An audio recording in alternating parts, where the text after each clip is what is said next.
Welcome to the Five Hole Fantasy Hockey Podcast, everyone. We are your hosts tonight, two chill guys who just like fantasy hockey. Alan and Jay. Jay, what's going on? Have you completed all of your Christmas slash Hanukkah slash Kwanzaa shopping yet? Oh man, it never ends in the cards, incessant writing. Yeah, I hope everybody else is I guess chilling out and already out. But my goodness, Alan, yeah, good reminders, honestly. You still got time, guys. Oh man, and any shout outs as well to the Canadians who are dealing with that Canada Post shortage as well, in addition during this crunch clutch time as well. Man, just get your stuff in early. Get your stuff in early for sure. Yeah, well, I guess before we get going, housekeeping as always. YouTube guys, like if you're watching, especially if you're watching us right now, make sure to subscribe so that we can get to 1,000 subscribers and unlock some creator options. Discord, if you're not in there, get in there before your league mates do. I think we're over 2,700 fantasy hockey connoisseurs in there, and then Twitter/X. You can follow us, reach out to us on there, and we'll get into it. Starting with storylines. Now, this is kind of pie in the sky, fun to talk about, but the same source that sort of tipped off JT Miller's injury and leave of absence is now leaking that he may be on his way back to the New York Rangers in a trade. Now, Raj, one of the showrunners, has said that this is bogus, like, ignore it. But, I mean, I don't know. What do we think this could do to his value, depending on what goes which way? Because either he could be looking at like top line center, top line winger. What do you think this could do, Jay, for both teams?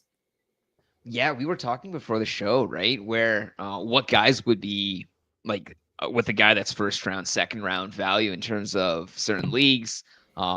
Obviously, he's going to be getting and pulling back a significant chunk coming the other way. We were talking about which guys would get that boost and which guys would get that drop, right? Like that top line obviously would probably have to send some guys back the other way. What were the names we're talking about, Alan? Like, yeah, I mean, so what if, Kreider, we know, is a name that has been mentioned. And I mean, what if, they make it a 1-for-1 kind of thing, 1C for 1C, you trade Zibanejad for JT Miller kind of thing. So it's like, what does that do for both those guys? And like the opened up value for guys like a Lafreniere or Cooley. Oh, I don't know. That'd be kind of spicy, too spicy almost. We'll see. It'd be weird. I mean, it seems weird to see players return to teams because like Tampa reacquired Ryan McDonough this past offseason. Be weird to have him come full circle. But next story, Alexander Forgiev pulled once again in the game against Buffalo. He let in 4 goals on 8 shots. I don't need to do the math to tell you what that save percentage is. But Scott Wedgwood comes in, becomes a brick wall, and the Avs come back to win 5-4. Do we think that's the only reason I'm including this is someone did put this as a mailbag question, but it was kind of late and we had a few. Do we think that Wedgwood kind of gets a little bit of a run here? I look at all the stats and I kind of am befuddled a little bit at like Wedgwood. So he has pretty average stats. So we're looking at, he has 3.1 GAA, 0.895 save percentage. Like, these are not just average numbers. These are relatively pedestrian numbers. And I mean, further, he's not exactly been a, like even a 1B guy his entire career, right? Like, it's clearly more than anything showing that Georgiev is really struggling with something. And I kind of want to stay away largely from that Avs crease for whatever. The other point, if I'm being devil's advocate as well, is it needs a team that can actually throw a game for a game to have that level of comeback. And I mean, if they were doing this against like a Florida or doing this against Tampa, that might be one thing. But to do this against, Buffalo, like, more than anything, we're just kind of going Buffalo. Come on, like UPL, like I don't know. Anyways, it's more than anything, it's just a big cry to stay away from that Colorado net. I mean, yeah, you'll get the wins, but your other categories are going to suffer. Moving on to injuries. Joel Eriksson Ek is now week to week with a lower body injury. I know he had been kind of in and out lately, but now it sounds like he is just whatever it was has become too much for him, and he is now out of the lineup. I mean, I don't think there's anyone really that sort of benefits from this because it's already once you get past that top line, their depth drops off quick. So I don't think there's anyone really that we got to rush out and grab, DJ. I mean, I'm just looking at Mini. I guess maybe that's Marco Rossi time. Like, it's not like he doesn't play the level of the minutes to the degree that I guess we're even considering, right? That Jeek was averaging, for example. But I haven't looked at his ownership. I mean, I'm sure Rossi, Boldy, like all those guys in that top 6 that you want are owned up.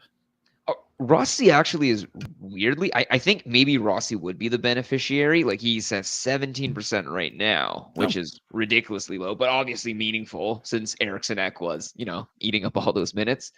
And okay, Circular, I thought about that. I bet he's probably like the one guy that kind of benefits, but he might have been already on that second line already.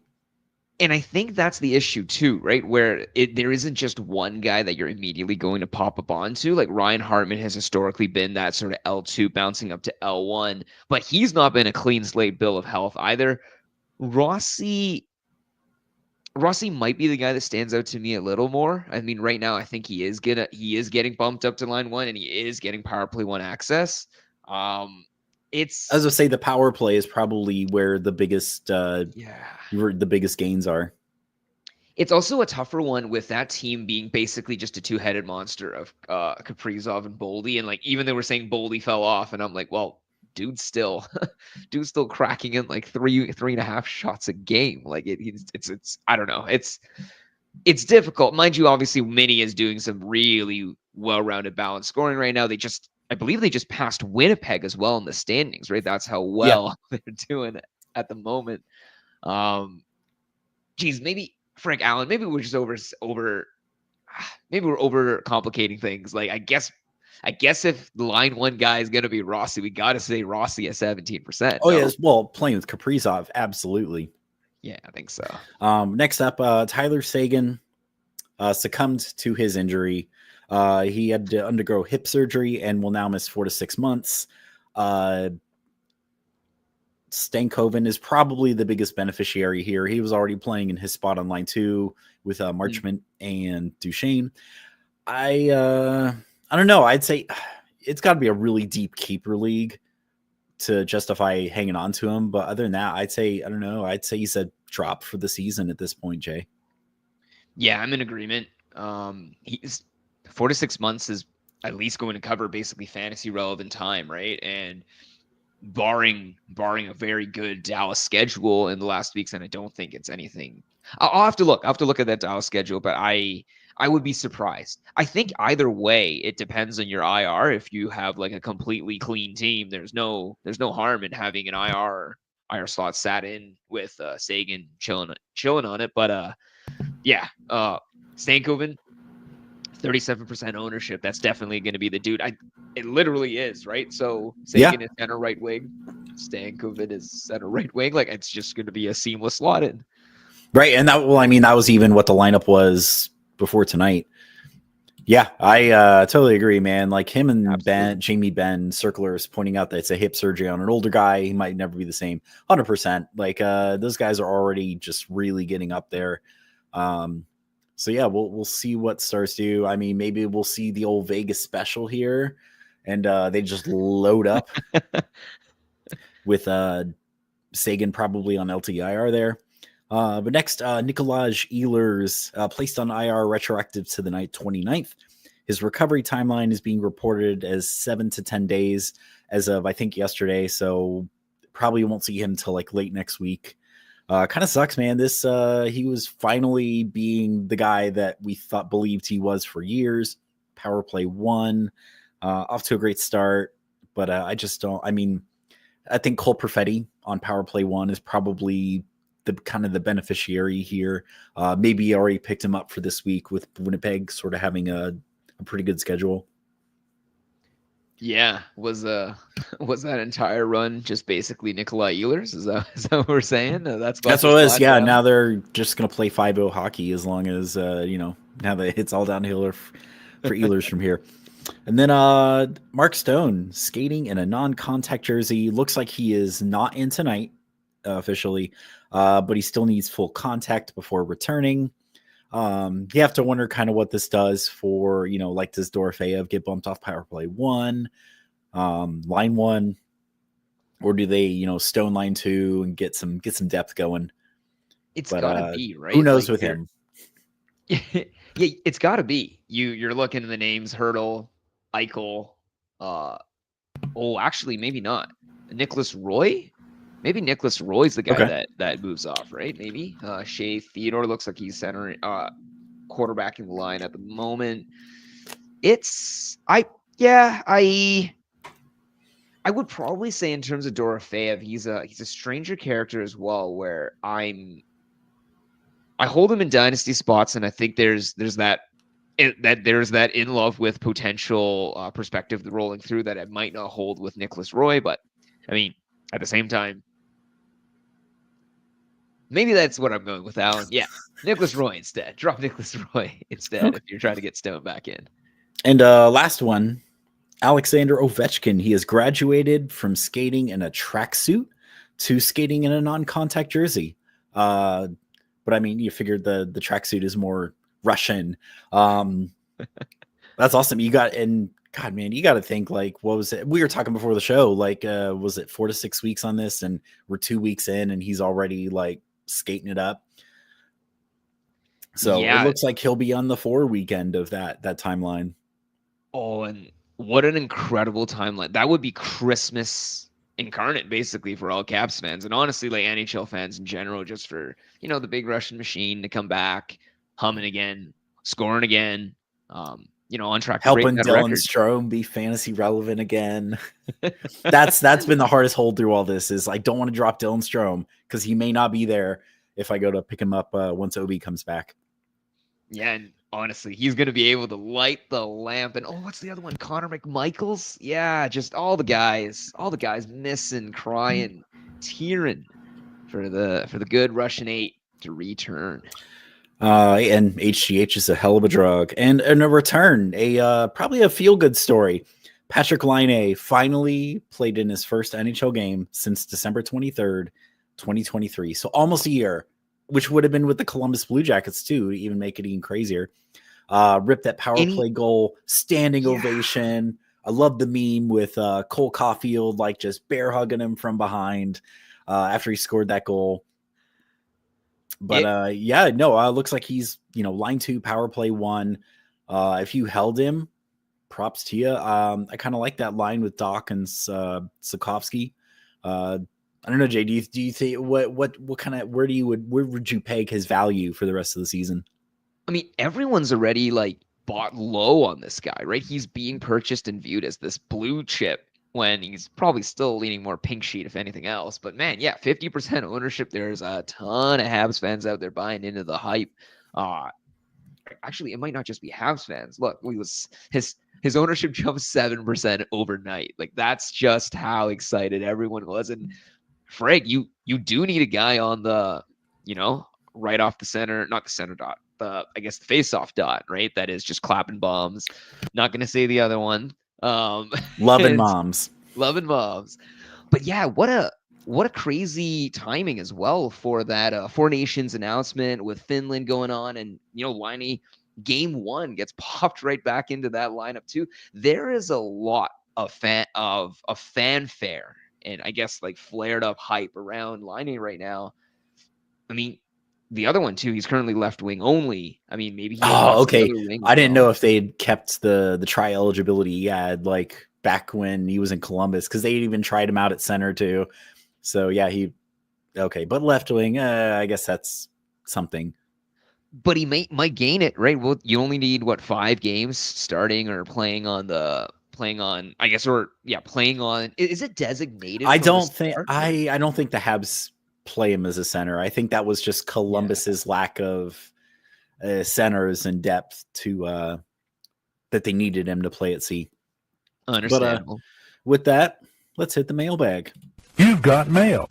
Mailbag. So first up, dirty work on Discord. What to do with, I assume he means Eric Carlson and Dobson in a Cats Banger League. Dobson, I've seen everywhere lately as a buy low candidate. So right now you'd be looking to sell him as a sell low. I think what did I see today? He's on like a 38-point pace, which is just, it's like half of what he was at last year. Yeah. Cool. And his deployment's kind of been iffy lately. I know he's been taken off that top power play a few times. Check under the hood here. I think there was something glaring that I'm like, okay, there's a road where he could get back to where he was, but I'm not excited about the Islanders. Yeah. I don't see them. It looks like the last game he was still on PP1, although I could, audit that one too.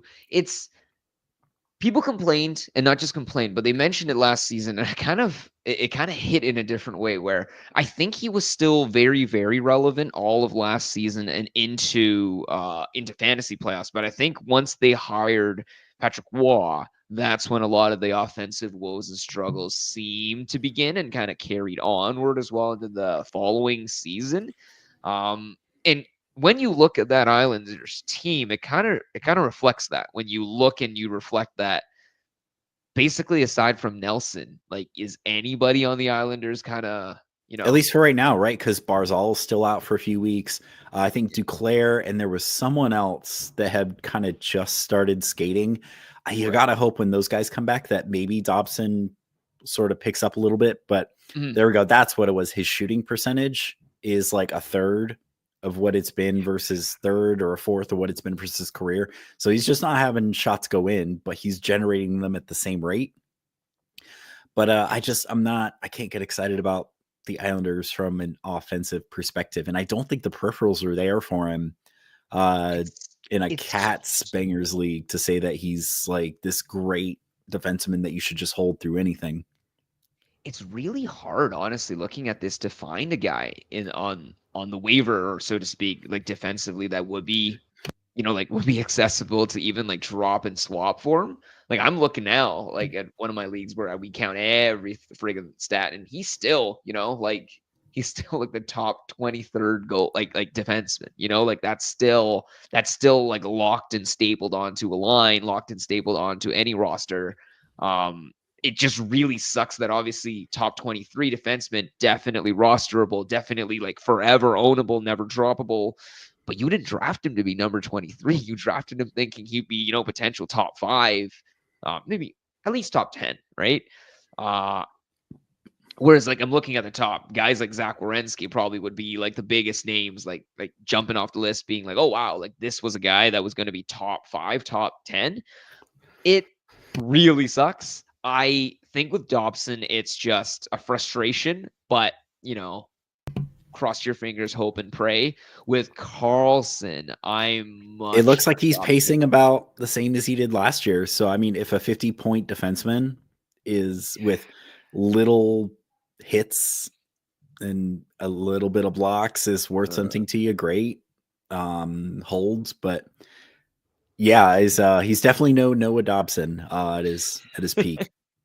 It's very difficult with Carlson because I know the draft capital any manager would have put toward him would have been significant.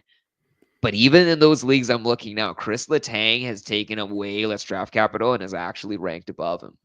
And I don't know, Alan, at this point, would we rather, like, reasonably speaking, I would say at least hold or trade Dobson. Carlson, depending on where you drafted him and who's available on the wire. You didn't say how deep his league was. There might be, pick up a role guy, or I don't know, watch for a defenseman to get hot and grab him. Here's the sucky part too. Defensemen at a certain point get very difficult to roster, period, just because of, they just go so far down in terms of what they provide in terms of cats as well. Yeah, there we go. I would rather have Broberg than Eric Carlson. I would probably rather have Broberg as well, honestly. Yeah. Um, Maybe wait if you're really doubtful for a 2-game Pittsburgh week. there you go, And and use the extra games. yeah, go for Uh, it. regular Swiss cheese in the Discord, 12 team head to head cats redraft. Okay, so he has goals, assists, plus minus, power play, pim shots, hits and blocks. Kent Johnson or Kirill Marchenko. Uh, I actually, I compared the two. My heart says Kent Johnson to the fucking moon, but on paper and in my mind, Marchenko. I don't know if you agree or disagree there, Jay. I mean, we can't think of Kent Johnston than in any other way. Sorry, it's Kent Johnson. That's sorry. Okay. When we think of Kent Johnson, we obviously think of like the to the moon potential and idea, but the reality too is that he was hurt, which is why his stats are so inflated, right? And again, remembering availability is the best ability. Maybe you But it's get this out of the insane. Like, even clean. though he's come back, it's like he never missed a step. They're both projected at about a point per game. It's just that on paper, what Marchenko is doing is sustainable. Whereas, you wanna believe in that Ken Johnson, make you look like a 4D chess master.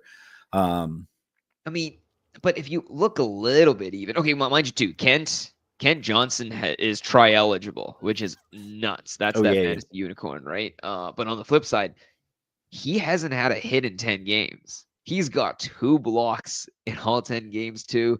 So He it seems like doesn't, what Ken Johnson's giving you is the points, where Marchenko is the more well-rounded as far yeah, as and as well the sustainable player. in place. So, I mean, frig. Okay, would we agree that ceiling and floor are different? Marchenko for the floor, Ken Johnson for the ceiling. There we go. There we go. And see, There and we that's why like heart says Kent Johnson, like brain says Marchenko. But I I could love it. see why you wouldn't just want to hold both. Uh, and then DJ68 from Discord, is it time to cut ties with Soros? Volume starter getting no wins and wasting a valuable roster spot. This also affects me, and I'm so glad that once again I made the wise decision to bench him, because I'm like, going in that third, it's like 1-0 Nashville. I'm like, sweet. Of course he becomes a brick wall because I benched him. I couldn't find it. I can't remember if it was a Reddit post or something on Twitter. I was in the same boat. I was thinking of like, man, I wonder if I could get some sucker to take Saros off me. But then I saw it was like, I don't know if it's for the month or like the season to date, but this guy, like, if he faces like is just like the most shots, makes the most saves, plays the most, like, yeah, he is volume incarnate, but it's just that team in front of him sucks. They just let him down game after game, and it's just like, yeah, I agree. I don't see that improving. So really, it's sort of what is valuable to you in that league is the volume, like the rate stats, because he, even though, like, yeah, his wins are in the toilet. Um, he's 911 save percentage. And I think I said that league average is right around, right below 900. So he's still managing to put up a respectable save percentage, just not getting the wins, which you can probably blame on that team in front of him. Yeah. So if those stats are worth like the volume, which is, in the listener league, I keep playing them is because I know that all those saves are worth points. Just not getting the wins. But if you're a categories league and you pretty much plan on punting wins to get the other stats, yeah, I'd say he's worth hanging on to. But I mean, again, like with Noah Dobson, you're selling low. I mean, what could you even get? I guess if someone's available on the wire, like a Dustin Wolf, Dan Bladar, some of these other guys, I think that TJ and Matty K mentioned recently, where it's just like they're, guys that went undrafted or low ownership that could help you now. Yeah. But I mean, if you drop him and have a change of heart, someone's going to pick him up. The tough part too is even looking at him now. This is with the lack of wins and whatnot. He's still like a top 10 goalie. You Yeah. know what I mean? In terms of a lot of what he's crafting, especially for points leagues with such volume. I I struggle a little bit especially with the idea that he's a volume starter, getting no wins and quote unquote wasting a valuable roster spot. Um, you don't you don't get top 10 goalies just everywhere. And not only do you not get top 10 goalies everywhere, uh, were you to drop Saros, it would have probably been before, I guess, the latest run, right? He just came off nine. This is his ninth consecutive start. And that is including back to backs that have been, like just That's that right. right Because of recently in that, 29th the and the 30th. trade for Wedgwood and Noonan, like he had to play both games. Right. And I mean, now it looks pretty dire for the Preds right now. What, down 2 goals in the third against like away to Toronto. But I mean, they're gonna face Montreal and Ottawa and Calgary upcoming. Like those are winnable games. And I mean, I'd assume they're gonna play in Noonan so they can see what he looks like tomorrow. But Ottawa and Calgary, he's probably going to get both games.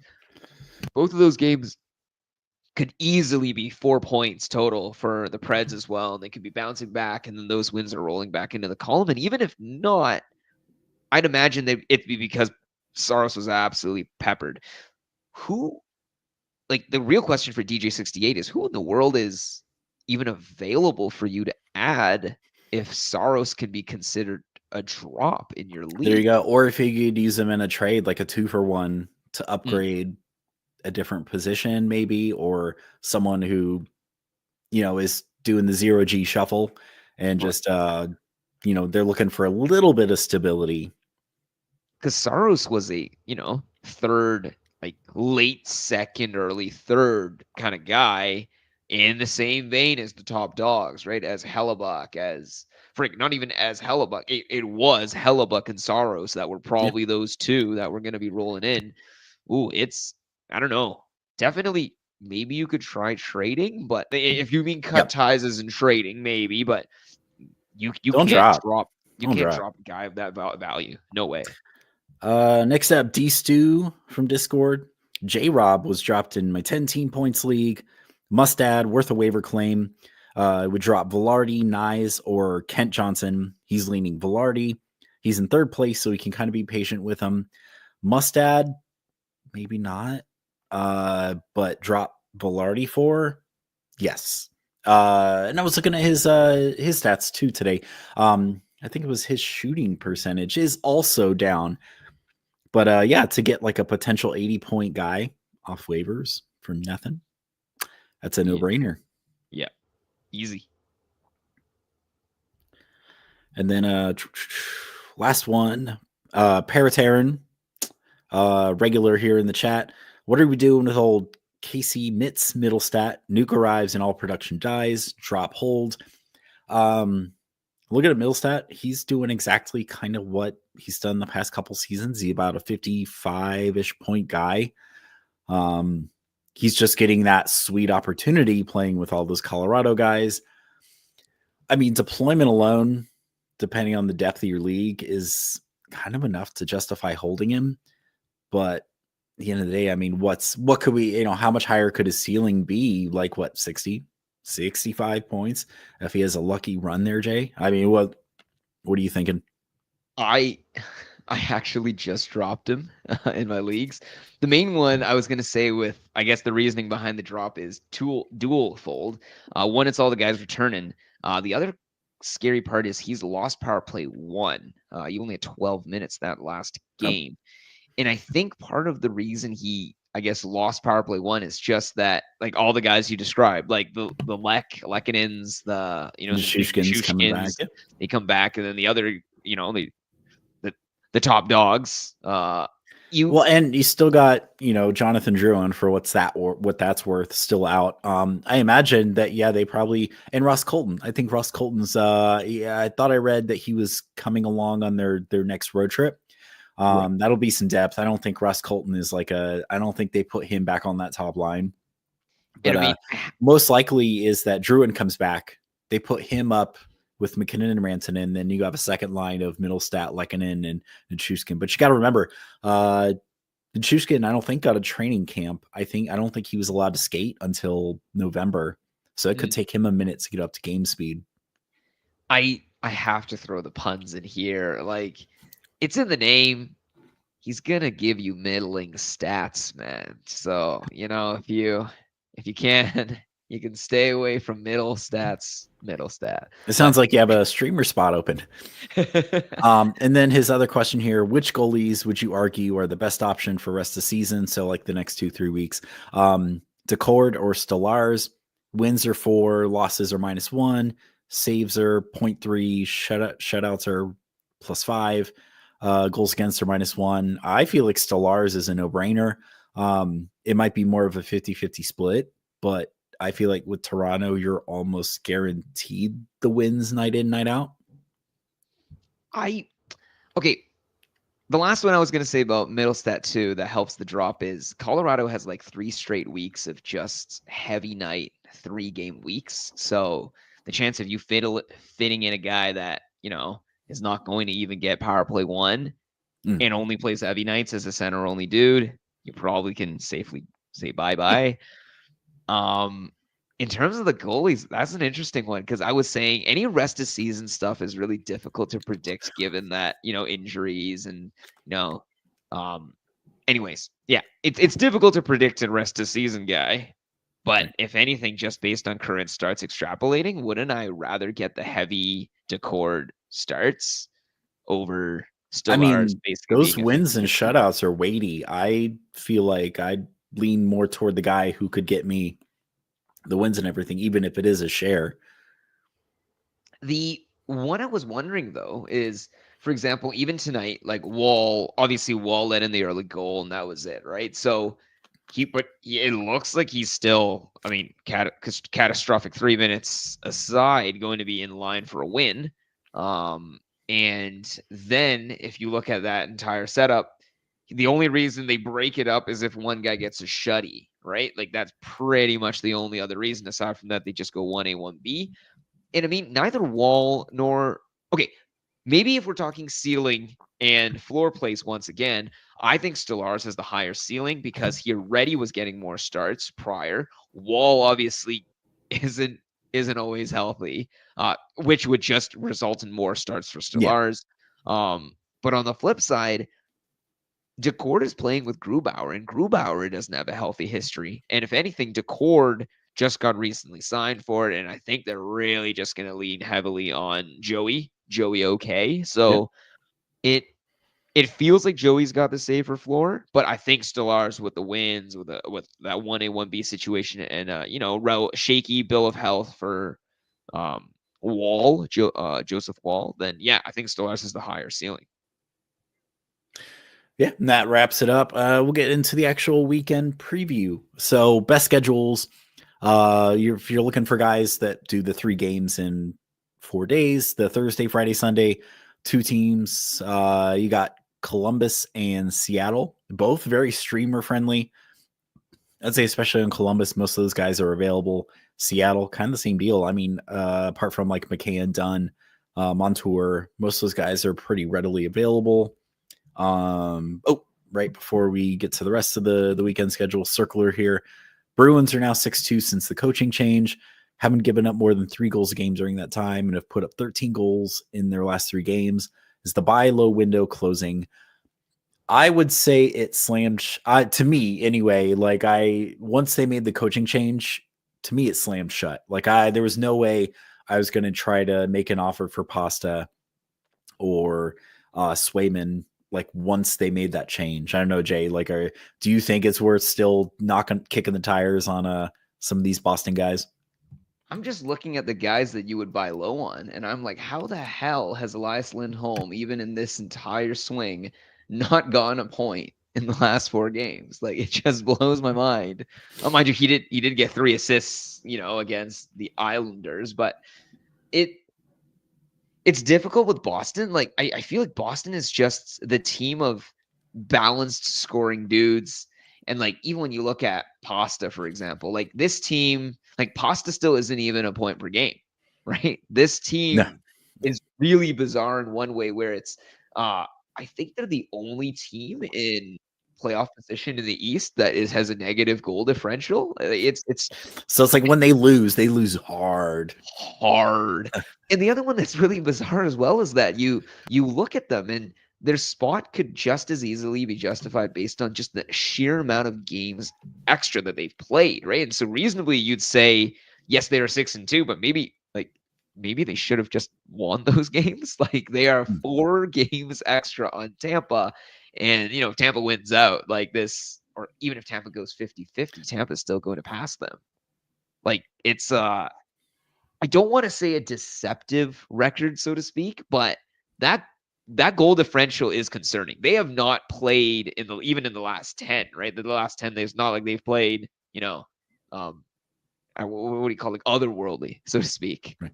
Well, you could luck out. I think, like, wasn't it the Capitals last season? They got that wild card 2 spot with like a negative goal differential. I mean, they got swept, but they made it to the dance.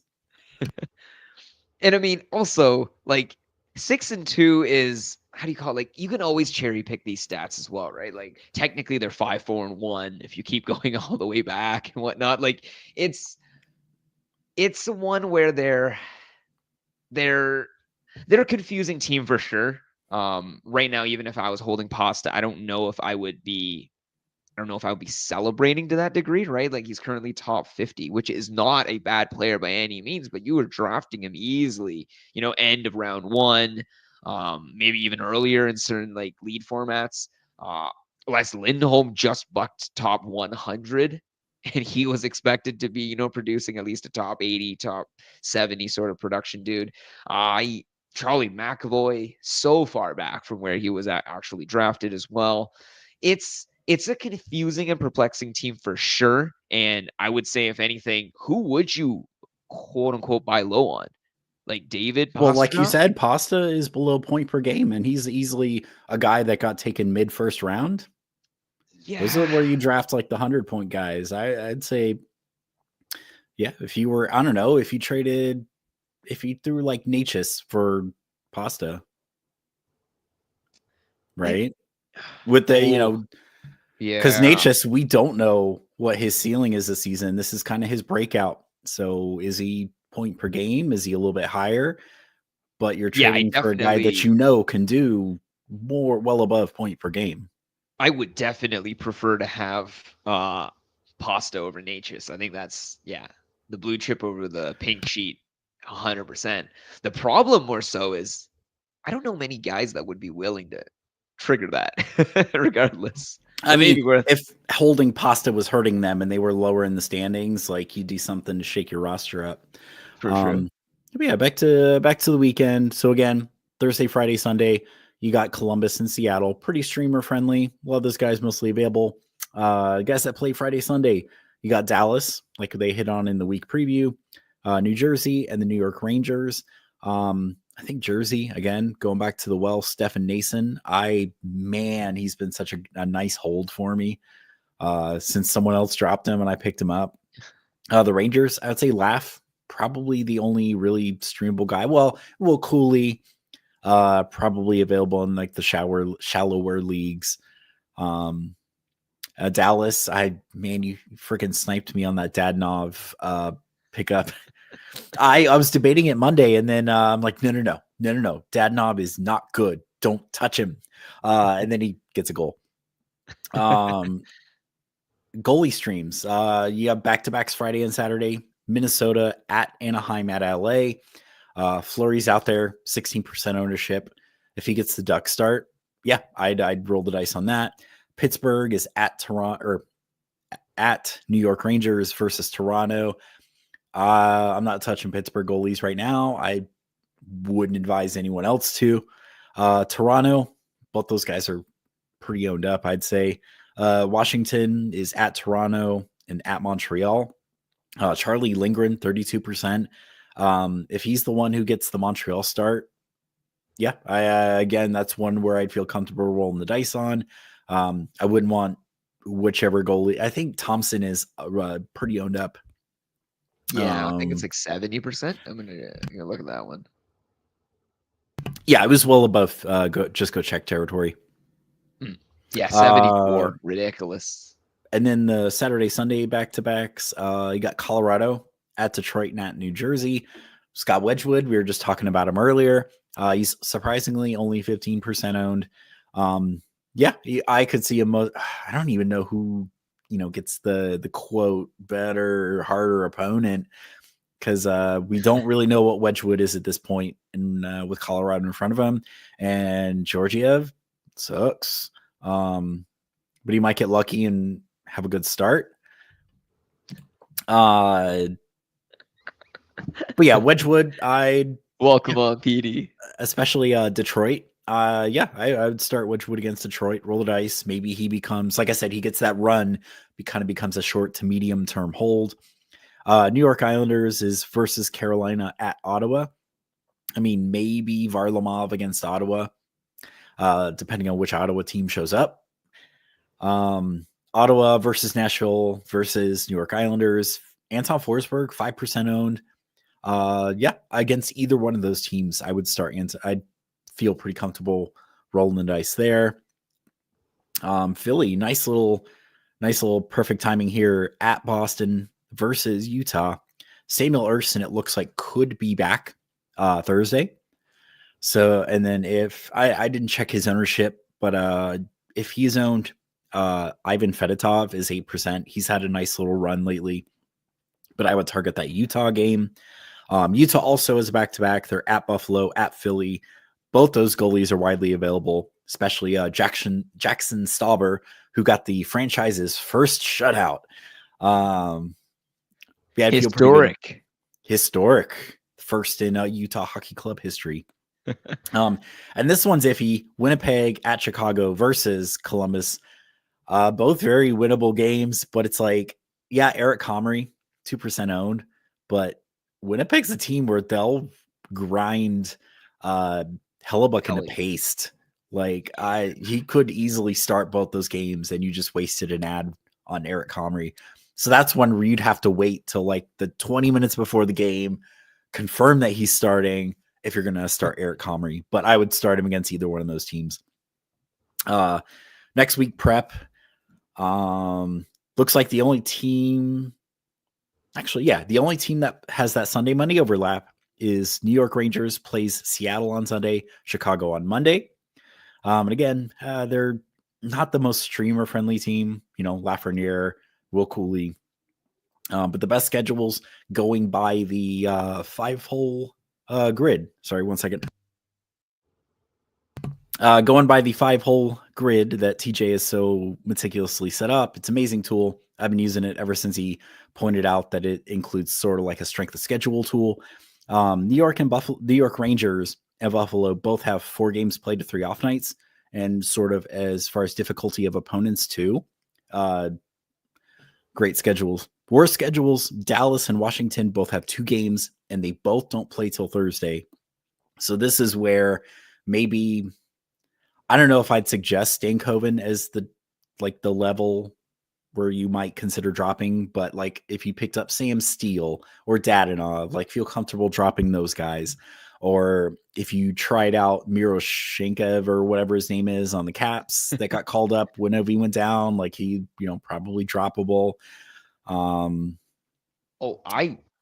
jump even further, Alan. I'd say all those Dallas Stars you picked up this week, every single one of them. Like, okay, not every single one. I don't know. I was like Marchment, I would hold.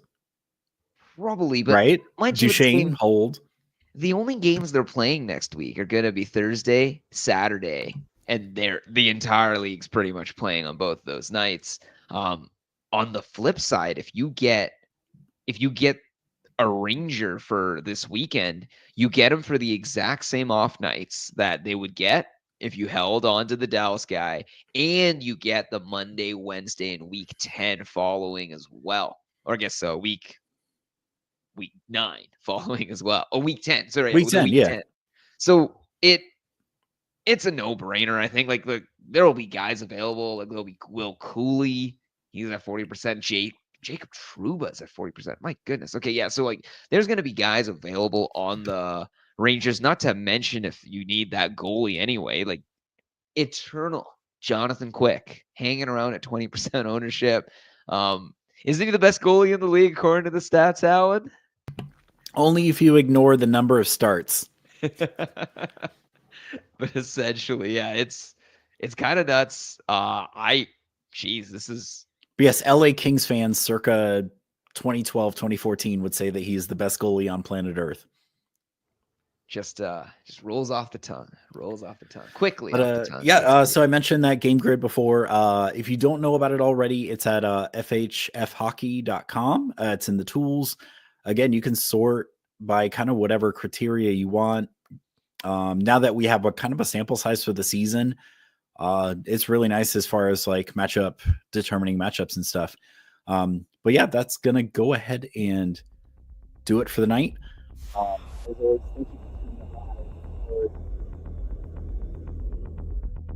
To us wherever you get your fine podcast from. Good night, good mental health, everyone, and call your parents. Tell them you love them. Yeah, we'll pick you up later.